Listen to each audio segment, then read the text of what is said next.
Hello, we're live. It's 4 p.m. in Melbourne, Australia. I am so happy to finally be back doing live. I took a break, of course. It's summer holiday here. As many of you would know, I have lots of followers in Australia. And we're having a very strange summer, as everybody knows. Australia is really struggling with the summer season this year and all the fires and the pollution. I had great ambitions today to do this live outside because I'm going to be talking about tennis, which is one of my favorite sports, if not my favorite sport. And I live very close to a beautiful tennis club, and it has lots of shades and beautiful greenery. And I thought it'd be nice to sit here and have people playing tennis behind me as I talk about tennis and the analogies and examples that serve career coaching so well. But of course, it's 35 degrees outside, Celsius, which in Fahrenheit, believe me, it's bloody hot, as we say here in Australia. And so it's too much. I couldn't cope. And also very dry. So it's this funny heat that we have in Australia, so different from where I come from. I come from South America, from Brazil. It's often so humid there, and here it's super dry, and I really can't stand it.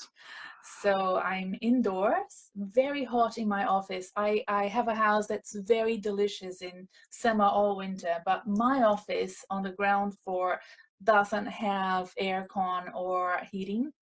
I don't know why. It has a sort of a portable, no, a sort of a wall heating, but just a fan. And so when it gets this hot, it's tough to be here. But it's better than being next to the tennis court, that's for sure. And I feel sorry for the players at the Australian Open happening right now, because if they are on outside courts and even at the Rod Laver, sometimes they do not close the roof and it gets so hot in there.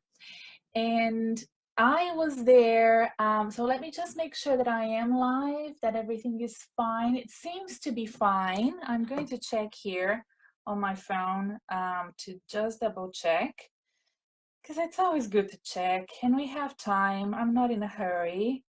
I hope you're not in a hurry. And what is it that I need to do? Oh yeah, I'm just going to go to my own page and just check that I am indeed live. So hang on a minute. Yeah, I'm live. I can see myself. It's all good. Let me put my volume up. I turned the volume down just to make sure that the microphone is working.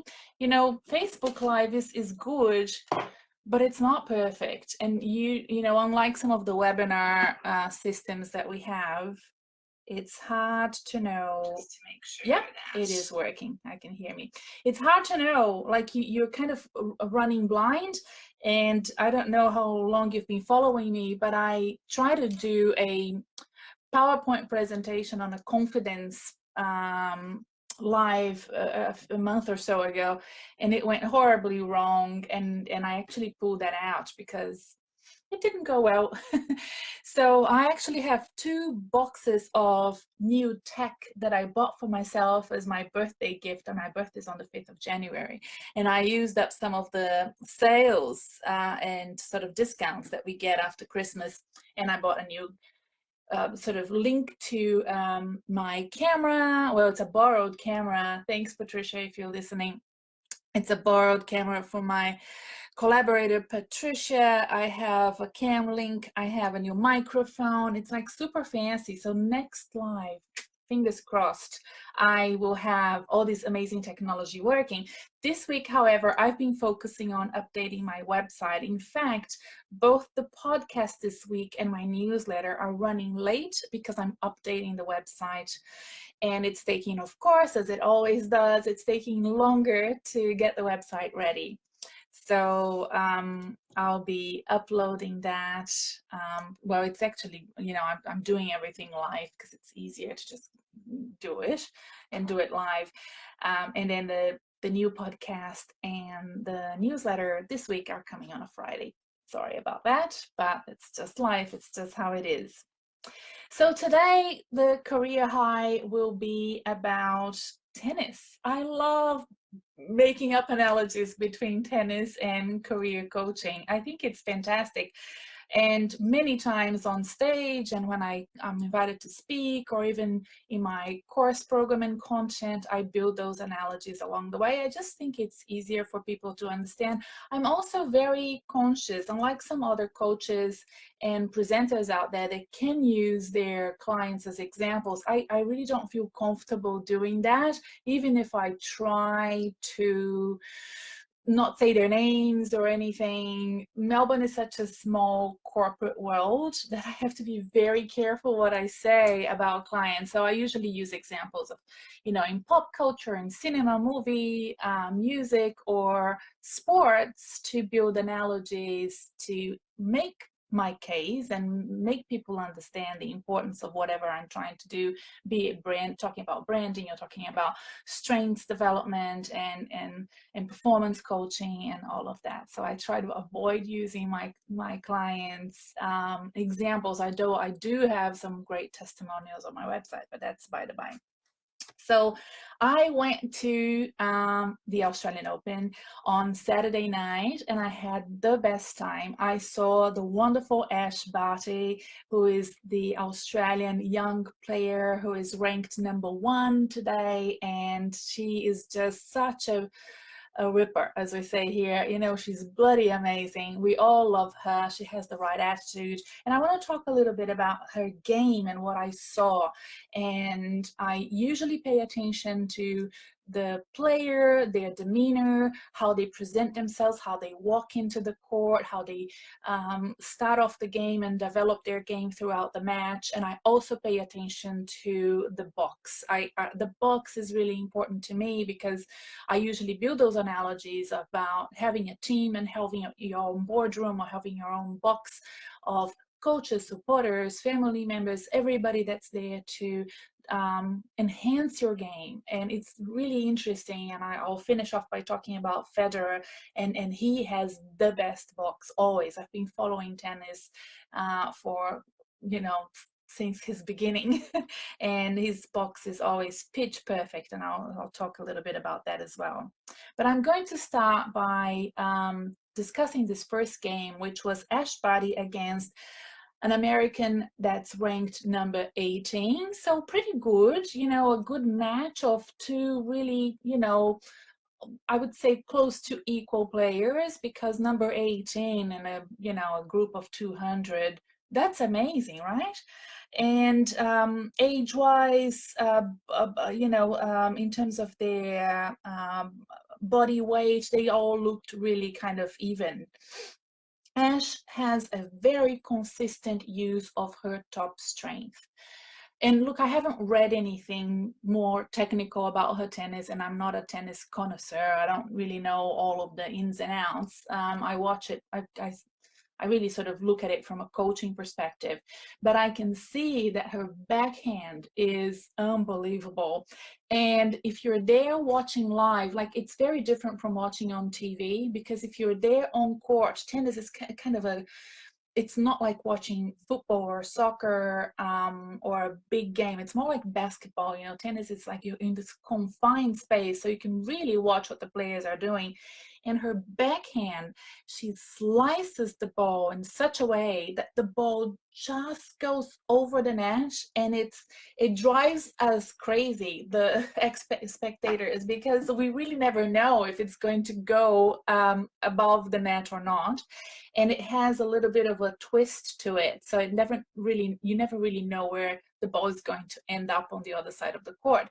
That's definitely her strength. I've played a little bit of tennis in my youth, and the backhand is not an easy one to do.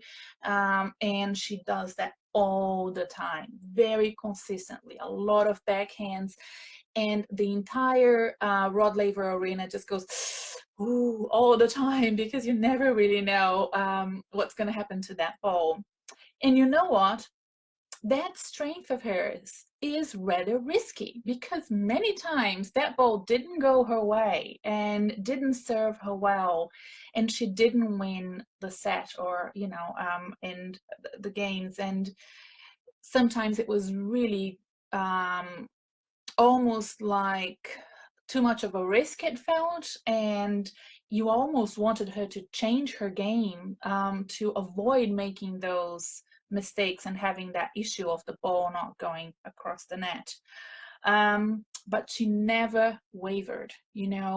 She just kept on going extremely consistently, very much in the zone, and never really changed her game, even when it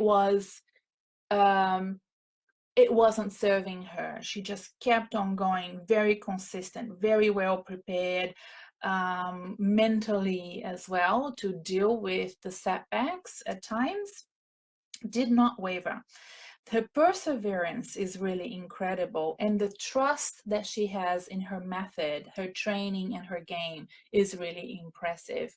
And I have read a couple of articles that were written about her coach. I know she has an excellent coach, and he has given, one of these articles, in fact, I shared on my newsletter a couple of weeks ago. And I know that this is something that he works very holistically with her, in terms of her mental state, and all the coaches do, of course. That's all about coaching. But I was really impressed with her perseverance and her strength in keeping attached to her strength, and not changing her game, and not making things up when she saw it wasn't working for her. She knew in the end that her strength will pull her through, and it did.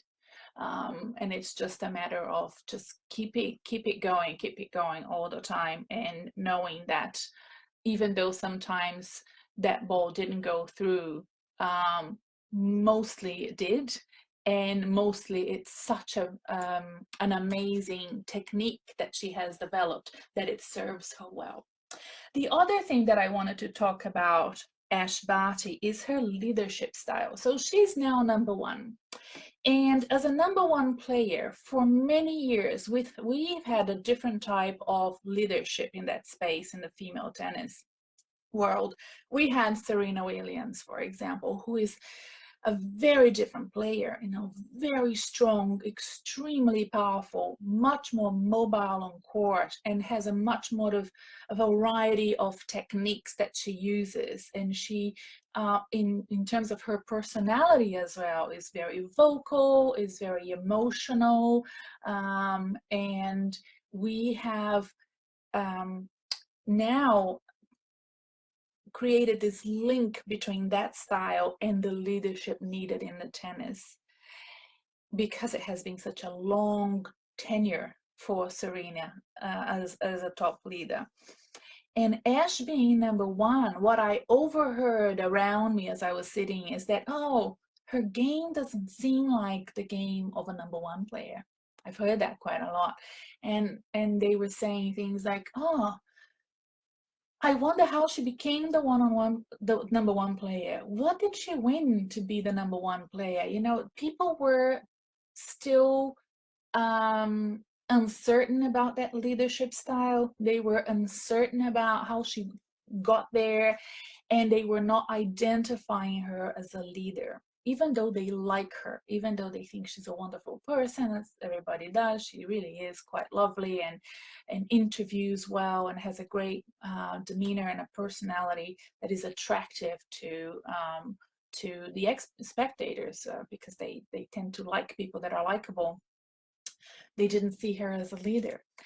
And I think that shows that we need to widen our range in understanding of what leadership is. And leaders have different makeups, different strengths, and different ways of achieving their goals.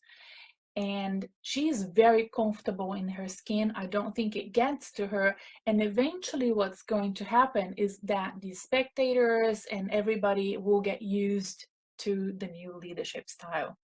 And if she stays there long enough, the next person that comes behind her will have that similar sort of situation. And I love that. I think it's good for us as a society, a civil society, to understand that there are different leadership styles. And I think it's good for my clients, for example, to see themselves as a leader and understand their social capital, their professional capital, the competitive advantage that they bring to work, even though they're not like their boss, even though they're not like the person that was there before them in that position that they're aspiring to get through, you know, a job job hunting, for example. So yeah, that's a good example for me to use. Excuse me.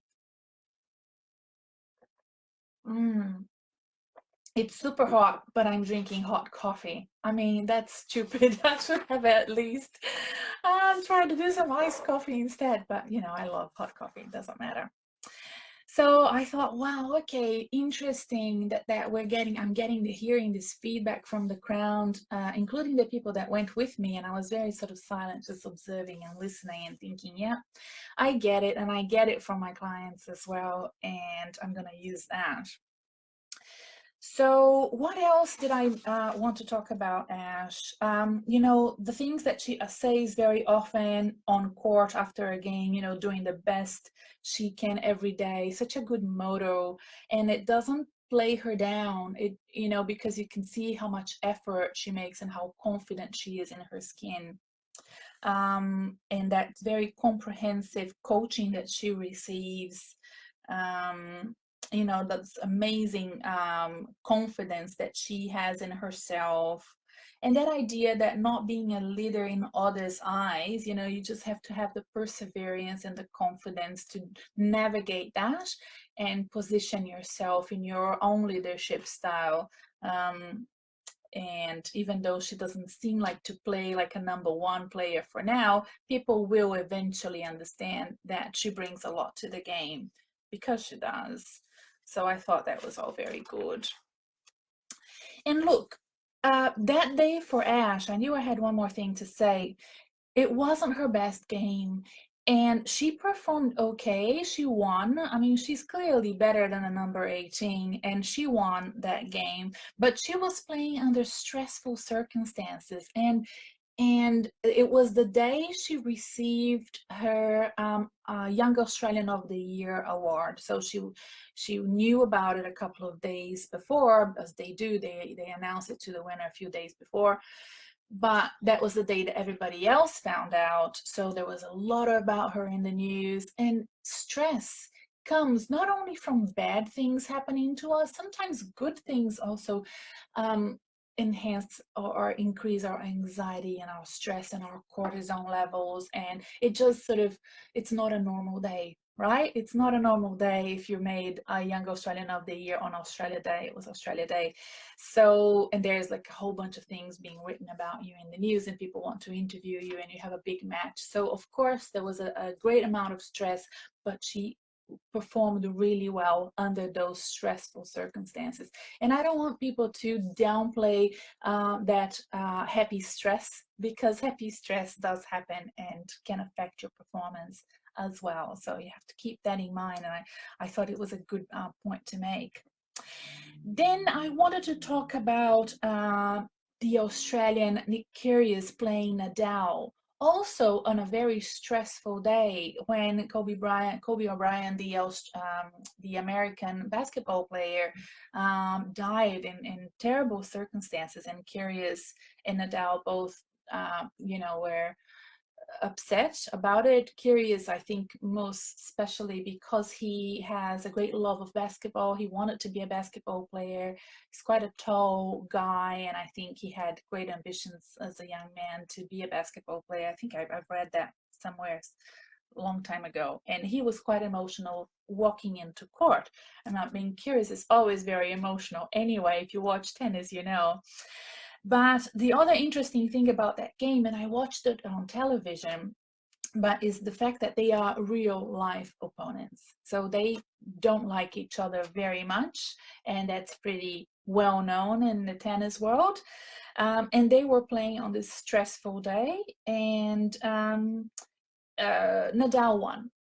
One of the things that I was really surprised, like I had no idea, and I was like, yes, I love this, is an analysis that Australian Open people are now doing. They have a lot of statistics and they keep improving on their technology and their analysis of the game every year. I'm so impressed. But this year they were able to look at the energy expenditure and the calories that those two players spent on court. So after the first set, and then I kind of lost track about it on what was being, I don't know if they kept reporting on it, but after the first set, Kyrgios has spent double the calories than Nadal. He had walked way more on court up and down than Nadal, and he was all over the place in terms of his game. And wow, I was so impressed, right? So you think that two top players playing against each other would be quite even in the way that they spend calories on court and they sort of move around on court? No, no, a complete difference. And I think it was John McEnroe, he was uh, doing the commentary, and he said, if you want to lose weight, play like Kyrgios. If you want to win a match, play like Nadal. And I thought, yep, absolutely 100%. Because the whole point of what I do as a coach is I help clients waste less time, less energy, feel less stress when they're going through a competition, which is, job hunting, job searching, career advancement, and so on. And that's the benefit of having the support and having the knowledge and the tools and the right tools to activate your career in a way that is successful but also less stressful. I think that that's really important. I mean, Kyrgios could have won that match, but he would have ended up wasted. I mean, as he did, away and in a worse situation, in a worse position for his next match than Nadal, right? Just by spending so much of his energy, both physical and emotional as well. So Kyrgios is well known for being an uncoachable tennis player. He's really difficult to deal with. He doesn't follow rules. He doesn't follow advice or guidelines. Many times he has had no coach, and he is, growing and learning and seems to be positioning himself better in this tournament than ever before, and he's being praised for it.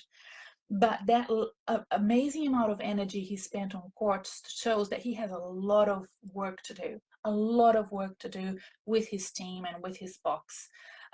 His box, terrible, I think, in terms of the support that they give him.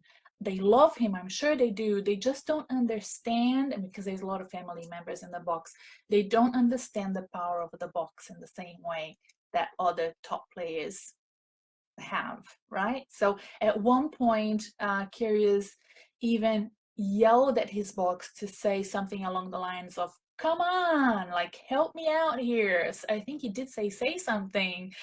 And it's like, okay, I've just done something and I want your support and you're not there for me. And after that, the box kind of re-energized itself. But you don't want a box looking at their phones, which they were, and not paying attention to you, because you need them to be there 100%. As a coach, you're always there 100% behind your client, your player, your student, right? And they weren't. And I thought that was really interesting to see.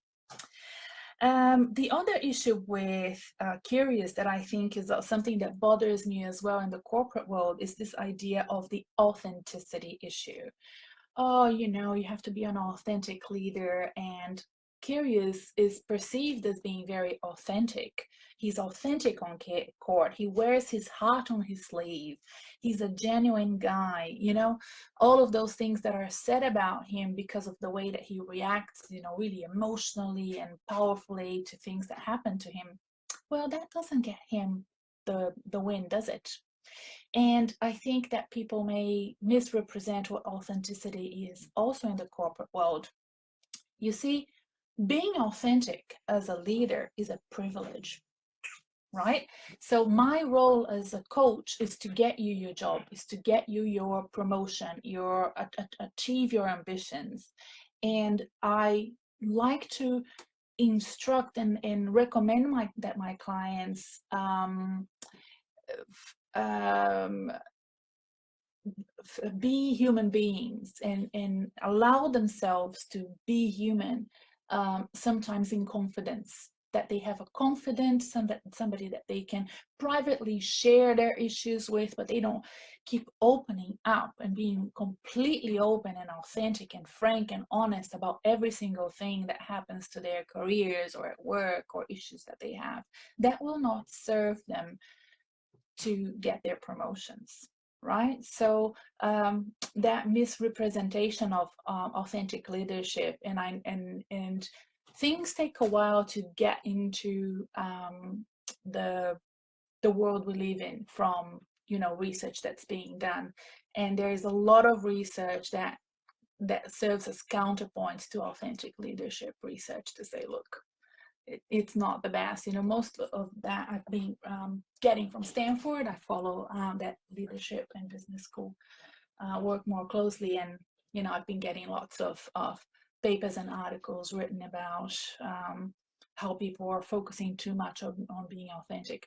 There's also an issue with of bias, gender bias, diversity bias, and the idea of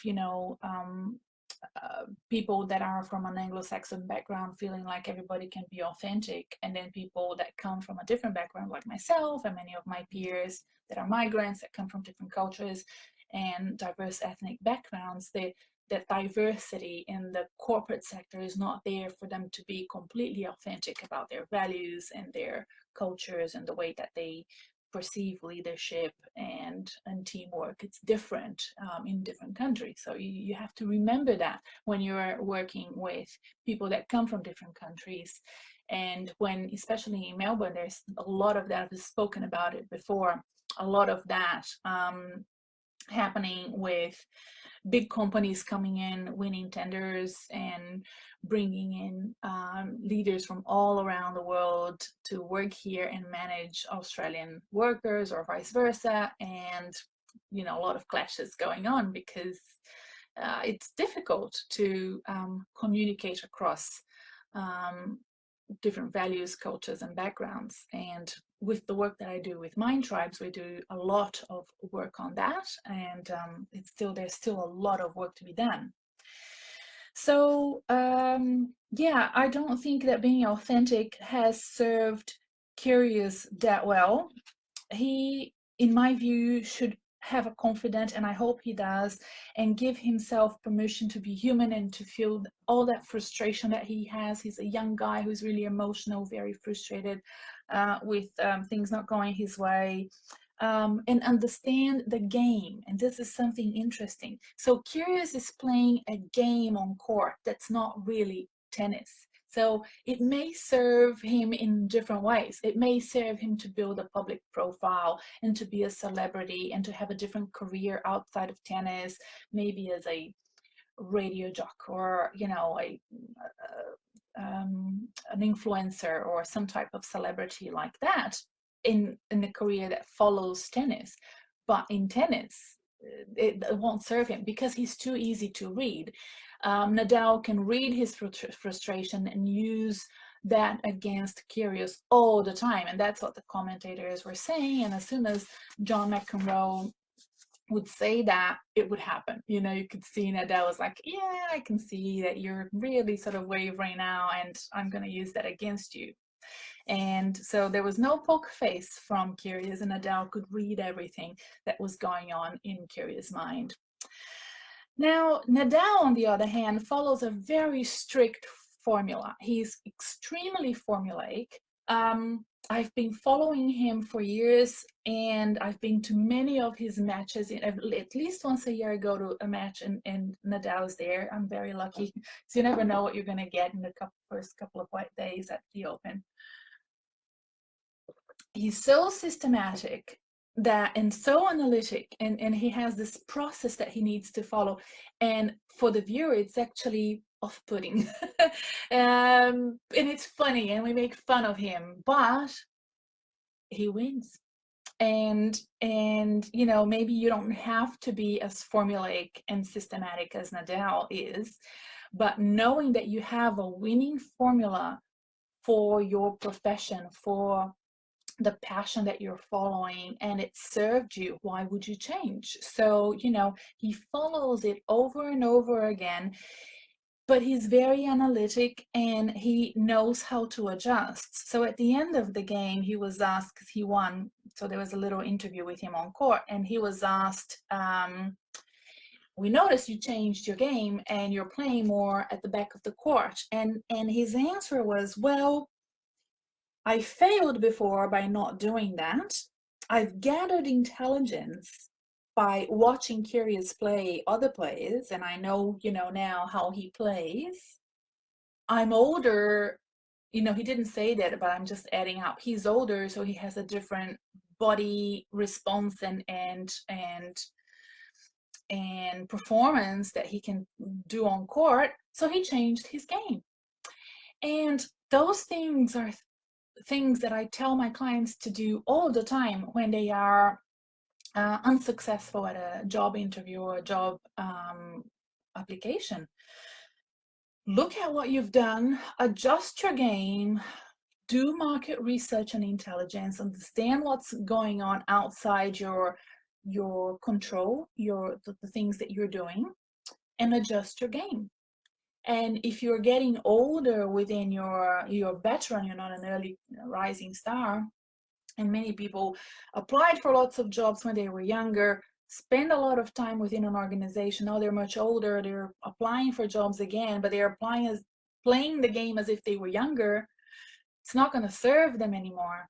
So that's kind of the adjustments that I do as a support coach for clients. And I'm like, yes, I love what Nadal is saying. Really good.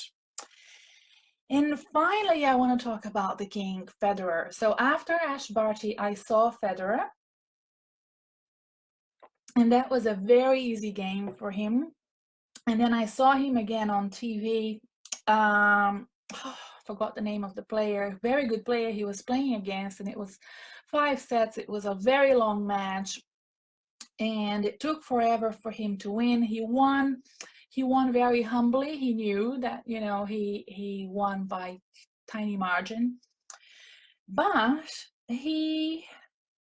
what I liked about watching that, and what I think serves as a great analogy for career coaching, is that as a veteran, he used all of the benefits available to him.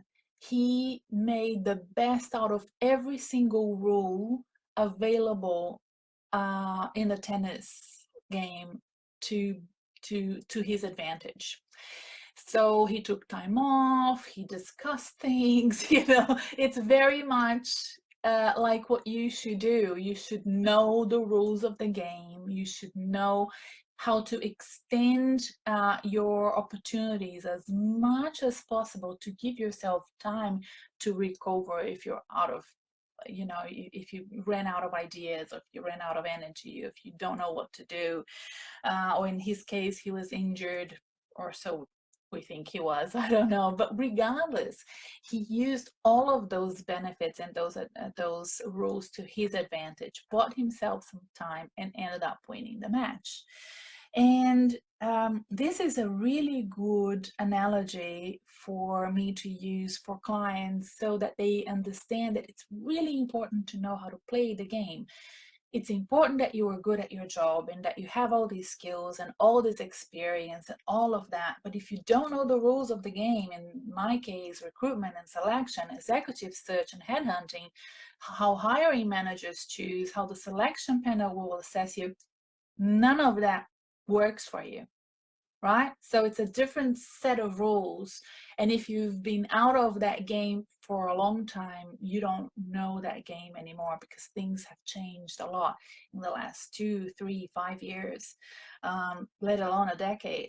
So yeah, Federer is absolutely on top of things. The other thing that I said before I love about him is how doesn't matter how good a player is, he still needs support. He still feels humble. He still feels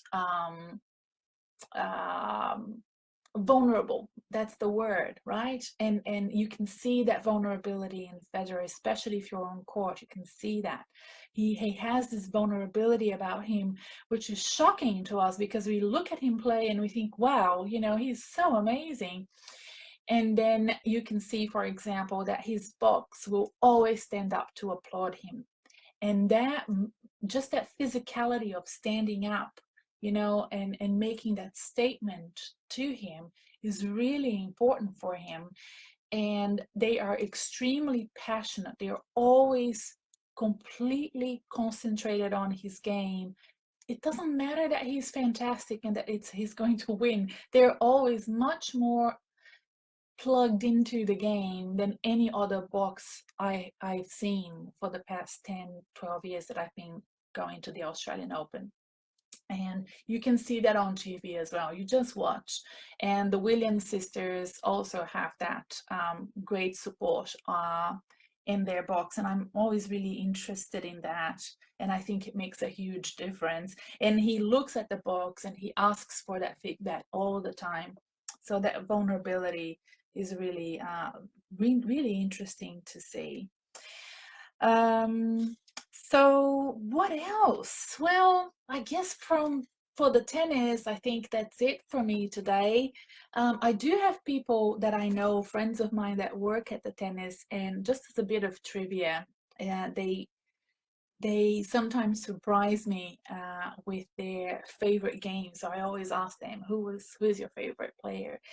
And they have always told me people that I didn't expect to be, you know, so great and lovely, especially with support staff, you know, handing towers and towels and minding locker rooms and driving people around and all those sort of jobs that you have to do. And so they're lovely people out there, and sometimes they're the ones you don't expect. So I think what that says is that being in the arena, as Theodore Roosevelt said, you know, is something that requires a mask and requires you to play the game and play it well and have that poker face or that game face on. And we don't really know exactly if that's showing the person, the sportsman or woman, their personality completely. So it shows that they are in fact great players, but they have a completely different persona on the other side of the court. And I'm fascinated by that, and I wish I could tell you more, but that's as far as I can tell, because I don't really know much. And also, you know, my friends can tell me.